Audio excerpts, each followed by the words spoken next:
ধৈর্য ধারণ করতে হবে। ধৈর্য ধারণ করতে হবে। বিপদে পড়ার সাথে সাথে অটোমেটিক একটা মিনিটের মধ্যে আপনার আল্লাহ তাআলা সাহায্য আসবে এমনটা হয় না। আল্লাহ তাআলা এত তাড়াতাড়ি সাহায্য পাঠান নাই।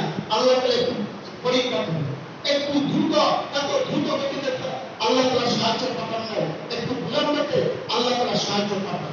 এজন্য ধৈর্য ধারণ করতে হবে। তৃতীয় নম্বর হলো কোনো মুখ লালসা থাকতে পারবে না।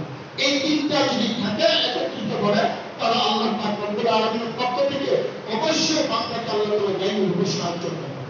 অবশ্যই আল্লাহ তাআলা দায়িত্ব সাহায্য করবে। কিভাবে করতে একটা ঘটনা দেখেন, দেখেন যারা লোক থাকে, লোক যদি থাকে একটা কথা আছে, লোকের পর পাপের মৃত্যু পর্যন্ত ঘটে। কিভাবে মধ্যে একটা ঘটনা দেখেন, ঈসা আলাইহিস সালাতু ওয়াস সালামের সাথে একটা ইহুদি সফরে গেলেন।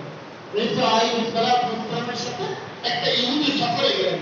সফরে যাচ্ছে, তাদের সাথে 3টা রুটি ছিল।